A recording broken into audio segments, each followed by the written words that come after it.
Assalamualaikum warahmatullahi wabarakatuh. Kepada yang terhormat Bapak Ibu Guru Dosen dan Guru Penguji Uji Kinerja PPG dalam jabatan 2025. Perkenalkan, nama saya Ahmad Rizky Falaudin. Saya seorang guru PAI di SMP 1 Loh Bener, Indramayu, sekaligus mahasiswa PPG dalam jabatan tahun 2025. Batch 2 pada LPTK UIN Cyber Syekh Nurjati Cirebon dengan nomor induk siswa 25 30 11 28 39 pada hari ini Rabu 8 Oktober 2025. Saya akan melaksanakan uji kinerja di SMP 1 Loh Bener Indramayu pada kelas 8 dengan materi meyakini kitab-kitab Allah menjadi generasi pecinta Al-Quran yang toleran. Berikut ini uji kinerja saya. Selamat menyaksikan. Wallahu muwaffiq ila aqwamit thoriq. Wassalamualaikum warahmatullahi wabarakatuh.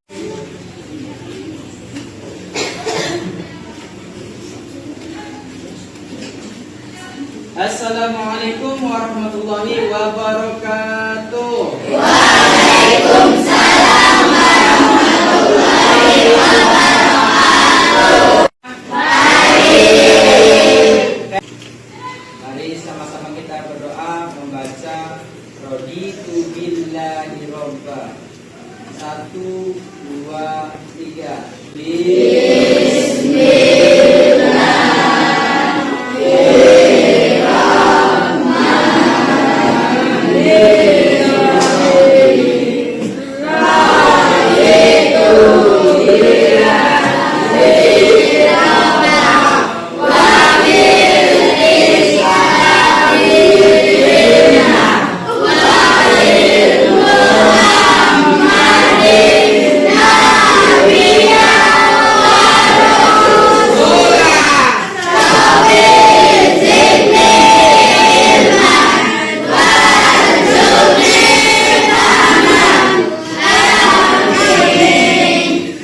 Terima kasih. Indonesia tanah airku, tanah tumpah darahku. Di sanalah aku berdiri, jadi pandu ibuku. Indonesia kebangsaanku, bangsa dan tanah airku. Marilah kita berseru, Indonesia bersatu. Hiduplah tanahku, hiduplah negeriku, bangsaku, rakyatku semuanya. Bangunlah jiwanya, bangunlah badannya untuk Indonesia Raya. Indonesia Raya, merdeka, merdeka, tanahku, negeriku yang ku cinta. Indonesia Raya, merdeka, merdeka, hiduplah Indonesia Raya. Indonesia Raya, merdeka, merdeka, tanahku, negeriku yang ku cinta. Indonesia Raya, merdeka, merdeka, hiduplah Indonesia Raya. Ya, Bapak absen dulu. Saudara Olivia hadir. Oke. Kevin Al-Rahman hadir. Ya. Terus Dinda Aprilia hadir. Oke, terima kasih. Anak-anakku yang Bapak cintai, sebelum materi Bapak mulai, ya, Bapak minta pembelajaran kemarin masih ingat materinya tentang apa? Masih. Oke, Bapak minta saudara Olive, ya. Mana Olive, angkat tangan? Oke, ya. Olive, coba jelaskan materi apa yang kemarin Olin pelajari? Tentang kebersihan. Tentang kebersihan. Oke, ya. Baik, terima kasih ya sudah mengingat pelajaran yang kemarin kalian pelajari. Baik, untuk hari ini kita akan belajar materi baru, ya, yaitu meyakini kitab-kitab Allah menjadi generasi pecinta Al-Quran yang toleran. Anak-anakku yang Bapak cintai, sebelum kita ke materi, Bapak akan bacakan yaitu ada tujuan pembelajaran, ya. Di antaranya yang pertama, ya, melalui model pembelajaran dan ini, siswa mampu menjelaskan makna iman kepada kitab-kitab Allah dengan benar serta memiliki rasa ingin tahu terhadap sejarah kitab-kitab Allah dan terbiasa membaca Al-Quran setiap hari. Oke, untuk anak-anakku yang Bapak cintai, ya, jadi kita akan belajar menggunakan metode learning. Ya, nanti siswa menjelaskan makna iman kepada kitab-kitab Allah dengan benar serta memiliki rasa ingin tahu terhadap sejarah kitab-kitab Allah. Oke, selanjutnya, ya, yaitu dalam tujuan pembelajaran yang kedua, yaitu melalui pembelajaran dan learning, siswa dapat menjelaskan cara mencintai Al-Quran dan cara membangun hubungan dengan orang yang beriman kepada kitab-kitab terdahulu dengan benar serta memiliki perilaku yang terpuji. Ya, jadi nanti siswa, ya, melalui pembelajaran ini dapat menjelaskan cara mencintai Al-Quran dan cara membangun hubungan dengan orang yang beriman kepada kitab-kitab terdahulu. Oke, anak-anakku yang Bapak cintai, tujuan yang terakhir yaitu yang ketiga, ya, melalui model pembelajaran berbasis learning atau produk, ya, siswa dapat membuat, ya,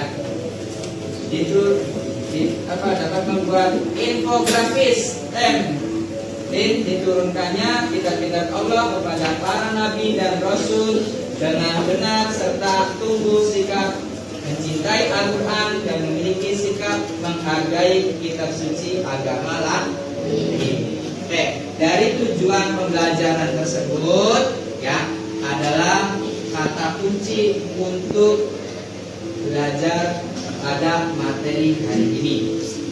Ya, oke.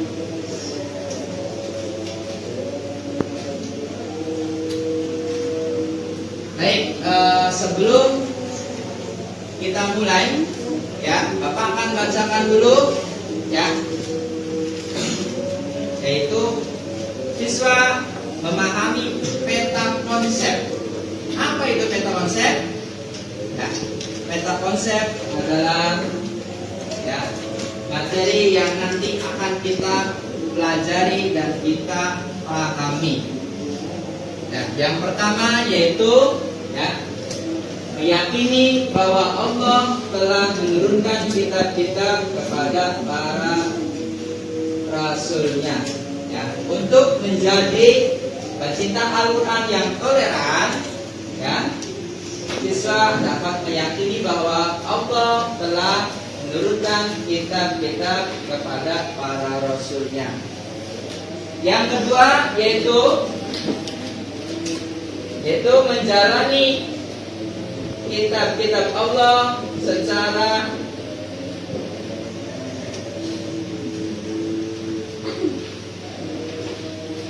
mengimani kitab-kitab Allah secara terperinci, ya. Perlu kalian ketahui bahwasanya kitab yang diakui di Indonesia ada berapa? Ada apa? Yang pertama Zabur, kedua, tiga, empat, Al-Quran. kitab yang kita ketahui. Ya, jadi mohon semua siswa agar bisa memahami kitab-kitab tersebut. Baik anak-anakku yang Bapak cintai, ya. Yang selanjutnya yaitu pada konsep meyakini kebenaran Al-Quran dan kitab-kitab terdahulu. Ada enggak kitab-kitab terdahulu? Ada enggak? Ada. Contohnya kitab Al-Qur'an, kitab kitab kitab Zabur ya. Terus selanjutnya yang terakhir yaitu mencintai Al-Quran, membaca dan memahami, mentadaburi serta mengamalkan dalam setiap hari.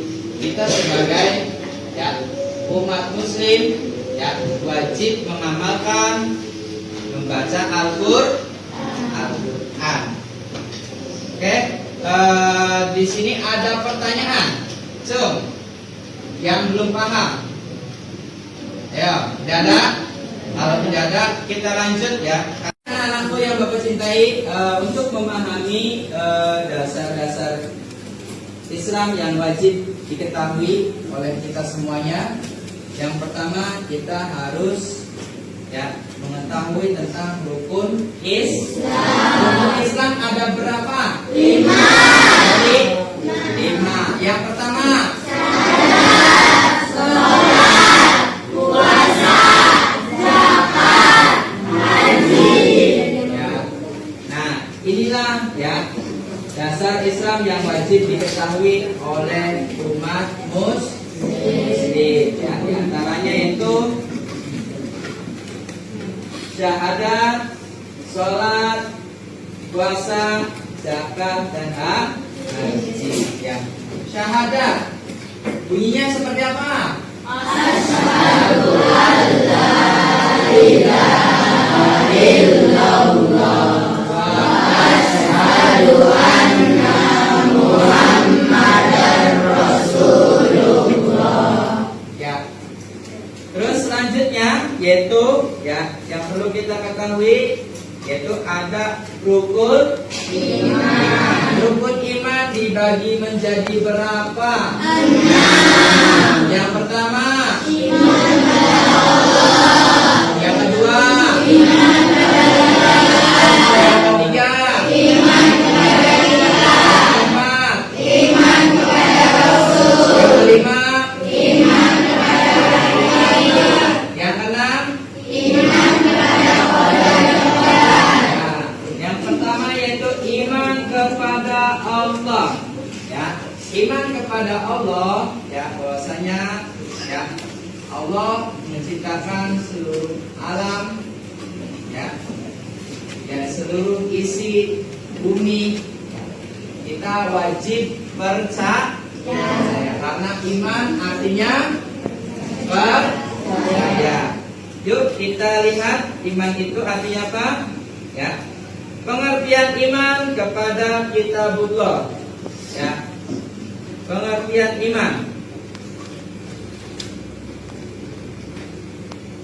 Yang pertama yaitu ikrar. Apa ikrar?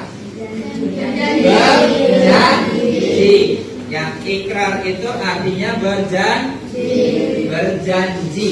Ya.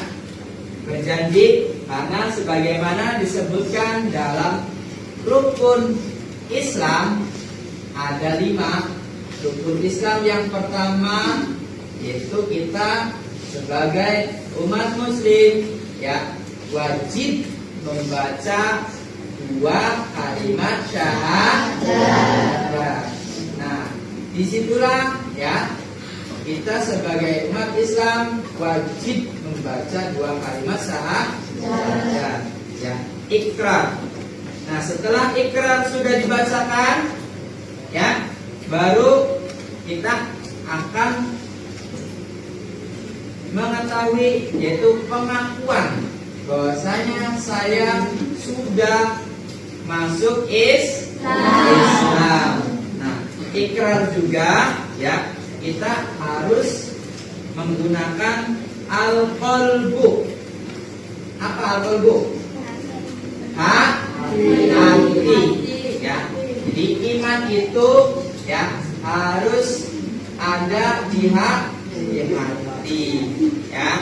Kayak anak-anak tuh yang Bapak cintai, iman itu ya harus timbul dari hati. Harus ada di hati kalian. Ya. Nah, selanjutnya yaitu pengertian iman itu al-izyan. Ya, manusia ketika sudah mempunyai iman pasti ya hatinya akan tunduk. Kenapa tunduk? Karena ya manusia itu mempunyai iman ya bahwasanya Allah lah yang telah menciptakan kita, Allah lah yang telah menciptakan seluruh alam semesta dan seisinya. Itu membuktikan bahwa ya penciptaan Allah itu benar-benar ada. Ya. Baik, selanjutnya yaitu membenarkan dengan hati, mengikrarkan dengan lisan, dan membuktikan dengan perbuatan seseorang dikatakan beriman apabila hatinya menerima dan meyakini keberadaan Allah. Ya, tadi sebagaimana dalam rukun iman. Yang pertama iman kepada Allah. Kalau kita selaku umat Islam ya percaya, beriman dengan adanya Allah. Bahwasanya Allah itu ada. Gimana? Di dalam hati. Ya, baru ketika Allah itu kita yakin berada ya, baru kita mengakui ya. Dan selanjutnya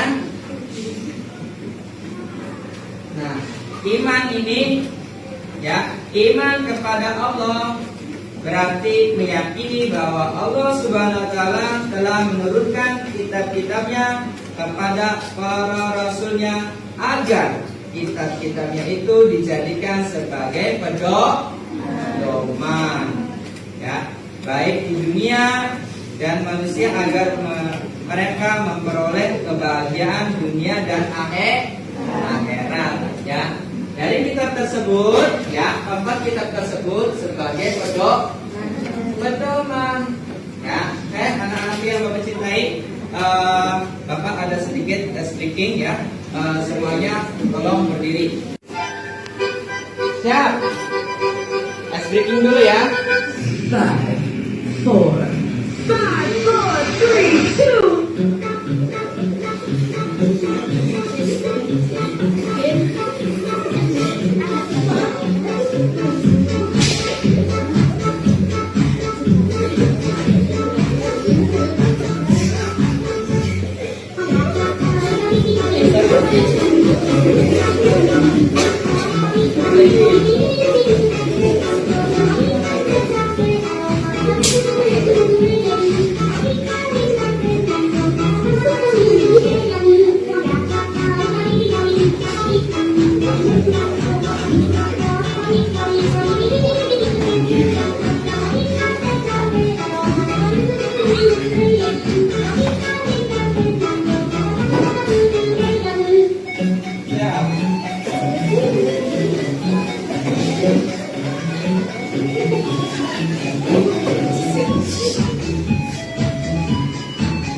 Sintai, ya.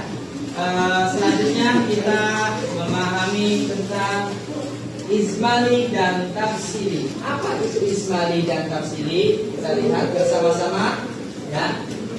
Ismali, setiap muslim wajib beriman kepada semua kitab yang diturunkan oleh Allah kepada para rasulnya, baik secara ismali global maupun tafsiri yang terperinci.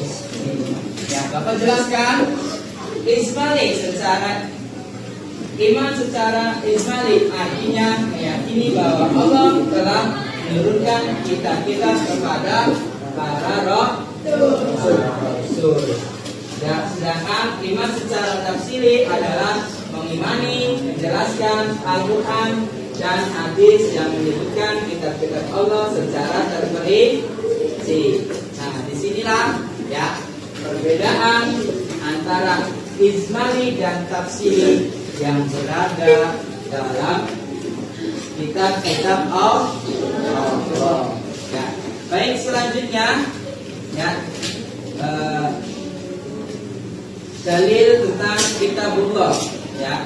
Ada pada surat An-Nisa ayat 136 yang berbunyi, ya ayyuhalladzina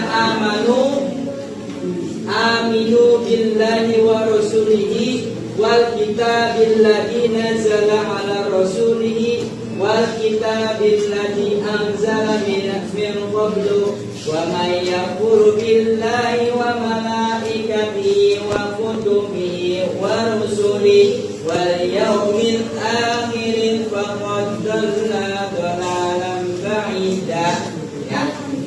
Dijelaskan bahwasanya pada surat An-Nisa ayat 138 ya 36 ya dan berbunyi, wahai orang-orang yang beriman, tetaplah beriman kepada Allah dan Rasul-Nya dan kepada kitab-kitab Allah yang diturunkan kepada Rasul-Nya serta kitab Allah turunkan sebelumnya.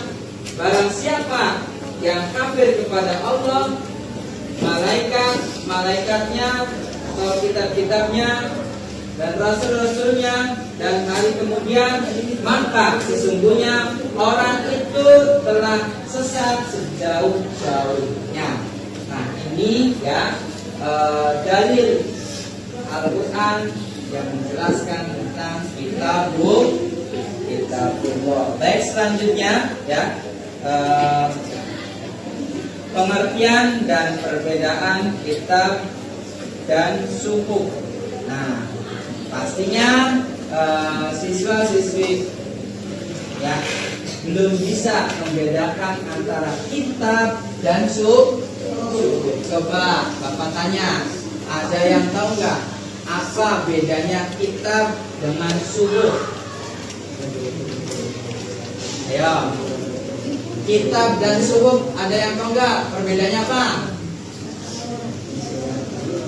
Ya, kitab dan suhuf itu ya, kitab yaitu kumpulan wahyu Allah yang disampaikan kepada para rasul untuk diajarkan kepada manusia sebagai petunjuk dan pedoman itu kitab.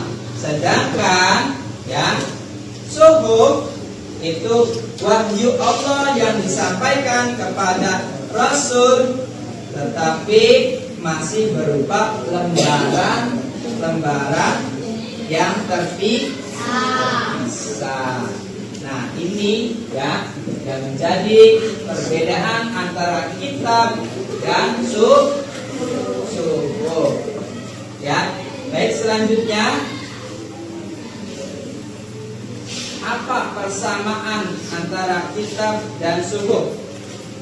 Kalau tadi perbedaan, nah ini persamaannya apa? Kita lihat, ya. Kitab suhuf sama-sama wahyu dari Allah. Ya, Allah menurunkan kitab yang berjumlah 4, ya, sebagai pedoman hidup. Dan Allah menurunkan kitab serta suhuf sama wahyu dari Allah. Nah, kita lihat perbedaannya apa. Yang pertama, isi kitab lebih lengkap daripada isi suhuf. Jadi perbedaannya antara kitab lebih lengkap daripada isi suhuf, yaitu berupa lembaran. Yang kedua, yaitu kitab dibukukan, sedangkan suhuf tidak dibukukan. Ya, kitab dibukukan dan suhuf tidak dibukukan. Yang ketiga, oke, ya. Baik, selanjutnya untuk materi selanjutnya itu kitabullah. Ya, tadi kalian sudah menjelaskan, sudah menyebutkan, ya, bahwasanya kitab yang kita ketahui itu berjumlah 4. Pertama, Taurat, Zabur, Injil, Al-Quran. Yuk kita lihat siapa saja yang mendapatkan kitab tersebut. Ya.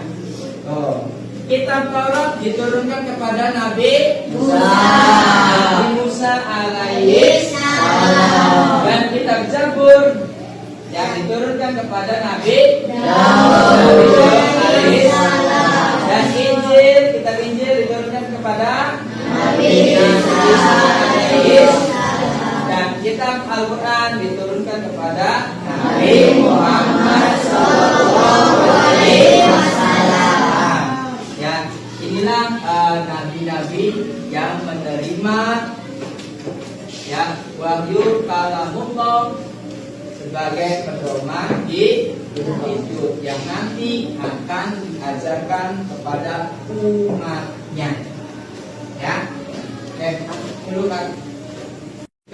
Anak-anakku yang Bapak cintai, ya.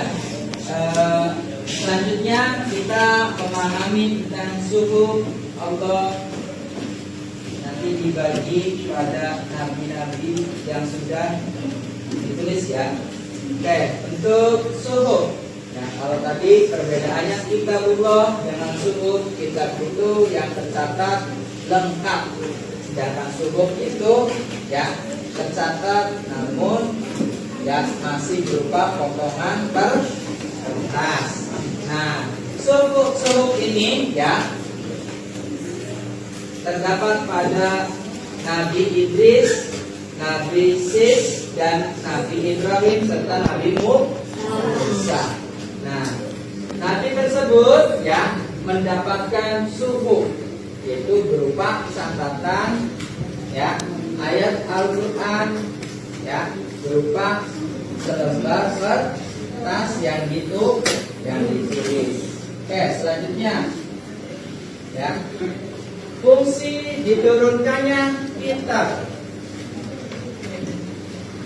Nah, sebagaimana dalam surat, ya, Al-Maidah ayat 16 berbunyi, yahdiya billahi manittaba'i wa namusyukuras salam wa yumrijuhum minad dhulumati ilan nur bi'idnihi wa yahdihim ila siratin mustaqim. Dengan kitab itulah Allah menunjukkan orang-orang yang mengikuti keridhoannya ke jalan keselamatan, dan dengan kitab itu pula Allah mengeluarkan orang-orang itu dari gelap gulita kepada cahaya yang terang benderang dengan seizinnya, dan menunjukkan mereka ke jalan yang lurus.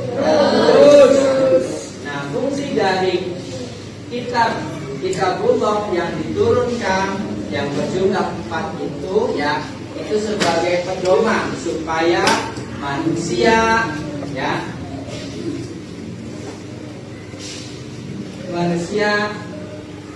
menunjukkan ke jalan yang lurus, ya. Baik, selanjutnya, ya. Nah, di sini ada gambar apa, yo? Nabi Musa dibuktikan pada Nabi Musa. Bahwasanya Nabi Musa, pada masanya Nabi Musa mempunyai musuh, ya, yaitu siapa? Raja siapa? Fir'aun. Ya, dalam kisahnya Nabi Musa, Raja Fir'aun ini ingin sekali membunuh Nabi Musa. Namun ketika Nabi Musa bertemu dengan Raja Fir'aun, ya, Nabi Musa dikejar-kejar kemana? Ke laut. Dan pada suatu ketika Nabi Musa, ya, itu terpojokan oleh pasukan Raja Fir'aun.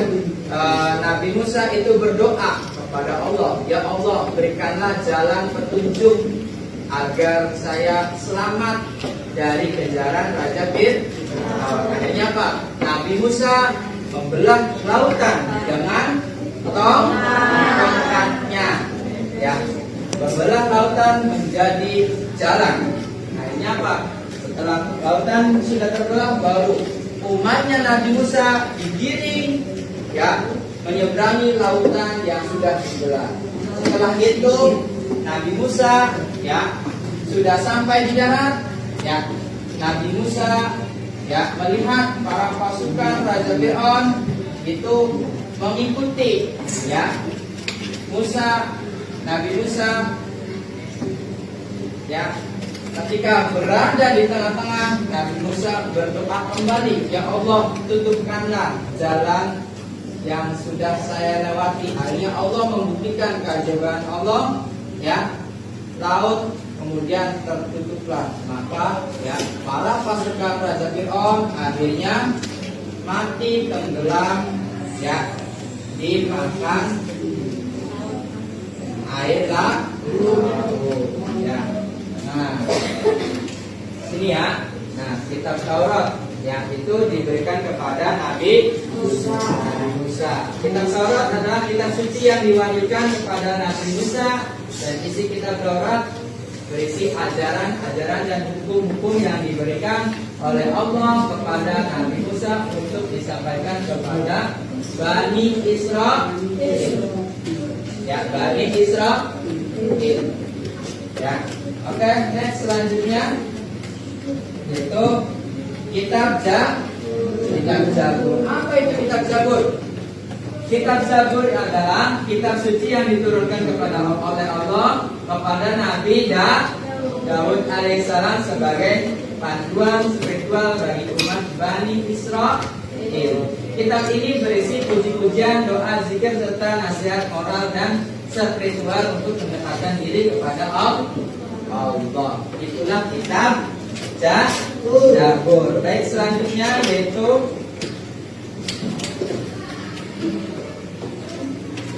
ini kitab Zabur, ya.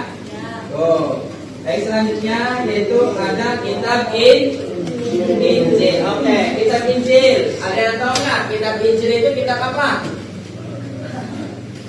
Ayo. Kitabnya siapa? Kitabnya orang Kristen, ya.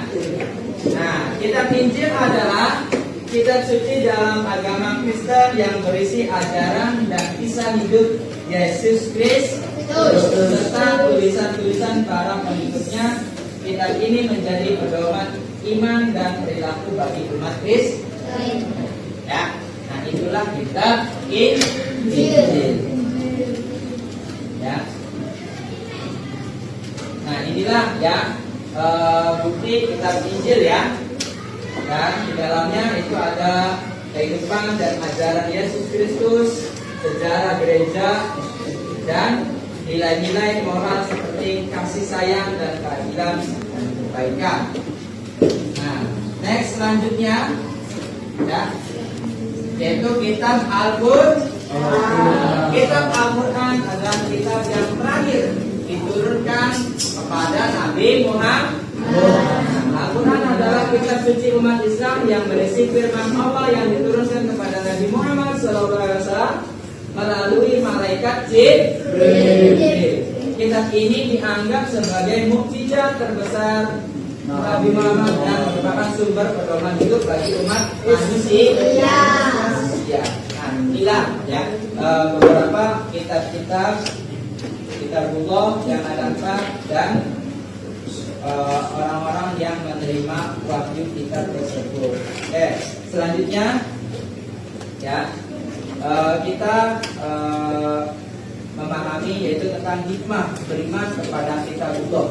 Apa sih yang hikmah dari kita melakukan ya beriman kepada Allah? Ya, beriman kepada kitabullah adalah salah satu rukun iman yang penting dalam agama Islam. Berikut adalah beberapa hikmah beriman kepada kitabullah. Yang pertama yaitu mengakui kebenaran dan petunjuk Allah, beriman kepada kitabullah. Yang selanjutnya yaitu ya mendapatkan petunjuk dan bimbingan kitab Allah berisi petunjuk dan bimbingan bagi umat manusia untuk menjalani kehidupan yang baik dan mencapai kebahagiaan di dunia dan akhirat. Dan selanjutnya yang terakhir yaitu meningkatkan kualitas ibadah. Ya, karena kita sebagai orang yang beriman itu wajib meningkatkan ibadah dan amal beriman kepada kitabullah. Next selanjutnya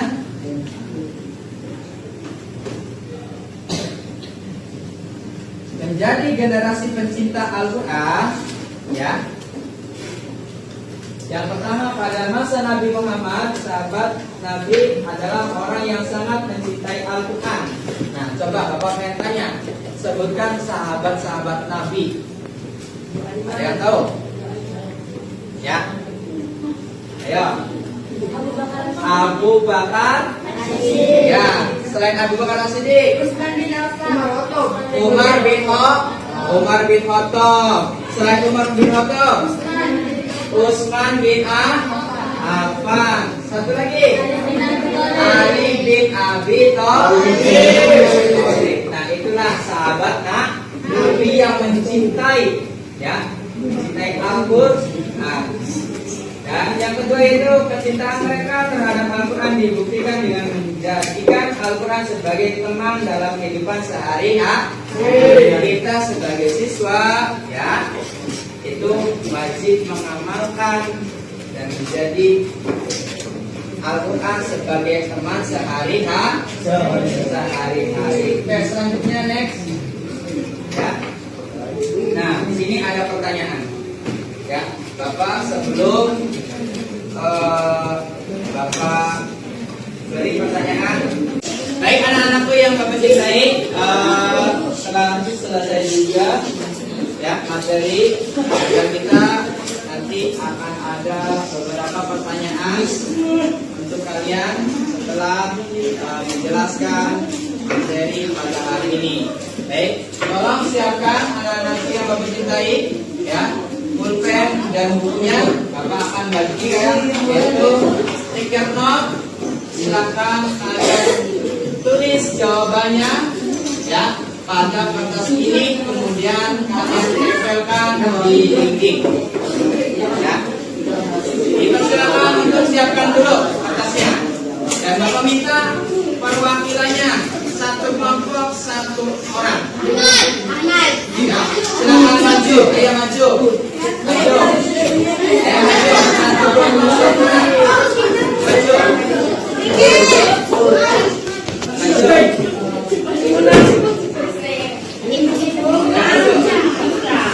Yuk, sini, menghadap sini semua. Ya. Perhatikan ya. Nanti Bapak akan bagikan stiker note ini dan Bapak minta tolong jawab dengan hati ya kalian masing-masing ya. Kelompok satu bagian sini mana? Ini kelompok satu mana perwakilannya? Nih, ada berapa anak? Ada 7.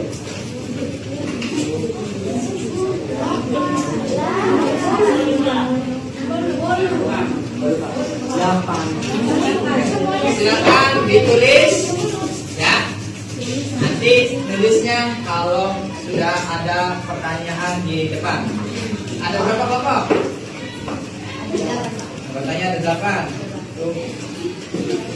Warnanya beda ya.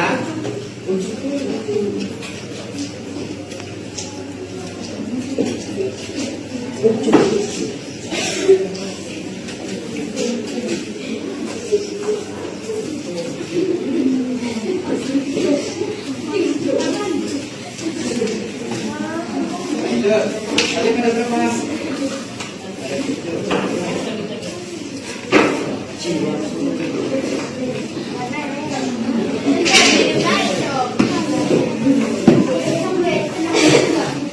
Ya, silakan kembali ke tempat. Ya,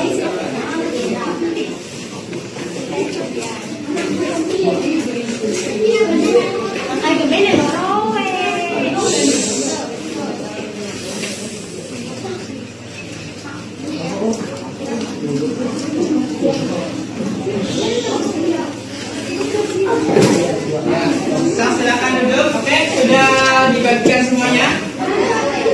Tahan dulu sebelum kalian tulis dan catat.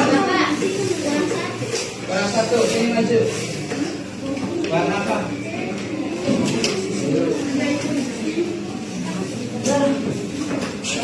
Ya, sudah dipegang semuanya selembar kertasnya. Sudah. Ya, kita lihat pertanyaan yang pertama. Perhatikan di depan. Perhatikan di depan. Ya, membaca kitab-kitab yang lain dibolehkan sebagaimana kita membaca Al-Quran. Setuju, tidak setuju, ragu, silakan ditulis. Ya, silakan ditulis. Perhatikan di depan. Membaca kitab-kitab yang lain dibolehkan sebagaimana kita membaca Al-Quran. Menurut jawaban kalian, setuju, tidak setuju, ragu. Sudah? Sudah? Sudah. Kalau sudah, silakan kelompok 1 menempelkan di depan. Tempelin dulu. Ayo. Ya. Ya, kamu 1 silakan maju ke depan. Ya, silakan tempelin. Nah, tempel dua-duanya. Ya, pintar. So.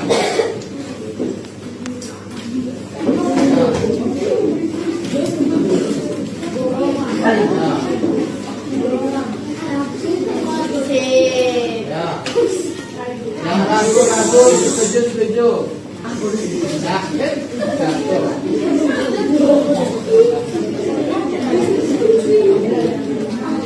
ini lagu ya.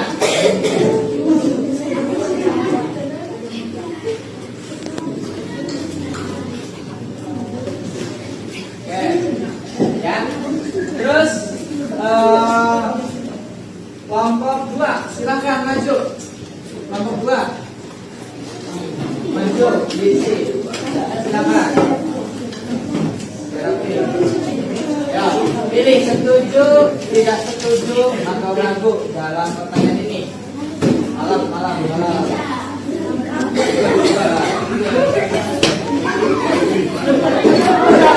Ya, jangan sampai ya. Nah, ini benar dari kalian. Ya. Dan selanjutnya kelompok 3, silakan kelompok 3. Mari aja. Ya.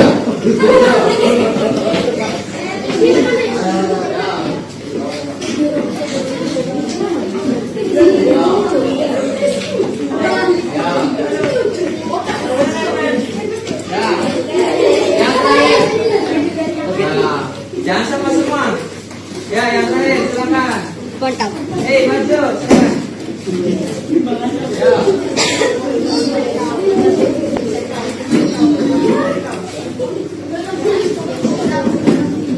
Jangan ragu silakan. Yang setuju.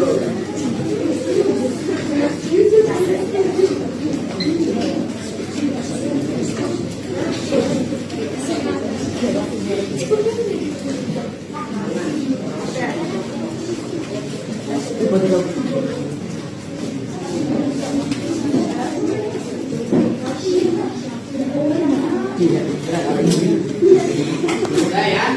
Coba kita hitung berapa suara yang menjawab setuju. Satu ya. Satu anak yang menjawab setuju bahwasanya ya membaca kitab-kitab yang lain dibolehkan sebagai kitab membaca Al-Quran. Ada yang menjawab satu. Yang kedua tidak setuju. 1, 2, 3, 4, 5. 5 orang yang tidak menjawab setuju. Tidak setuju dan 2 orang menjawab ragu. Kelompok 2 tidak setuju, tidak ada, tidak setuju, tidak ada. Ya, ini yang ragu-ragu. Ada berapa? 1, 2, 3, 4, 5, 6, 7, 8. 8 anak yang masih ragu-ragu. Kelompok 3 ya, setuju, tidak ada, tidak setuju. 1, 2, 3, 4, 5, 6, 7, 8. 8 anak yang menjawab setuju. Ya, kosong. Kelompok terakhir 4 setuju, kosong. Tidak setuju 1, 2, 3, 4, 5, 6, 7.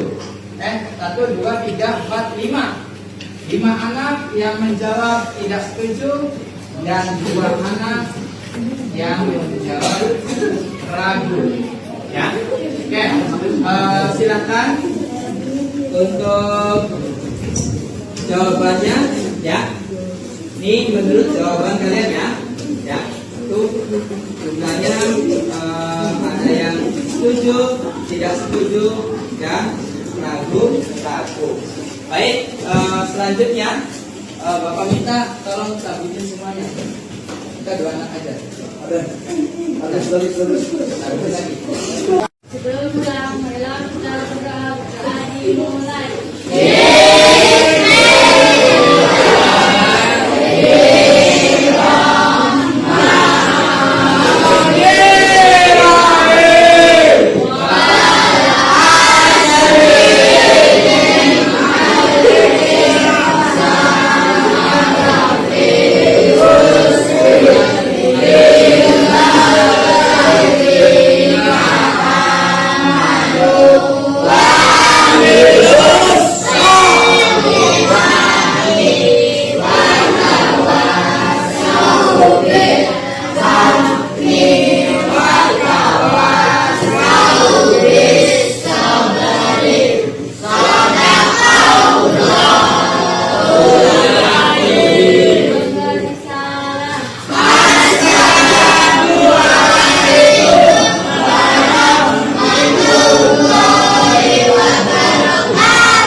sudah meluangkan waktunya untuk belajar. Ya, saya ucapkan wassalamualaikum warahmatullahi wabarakatuh. Waalaikumsalam.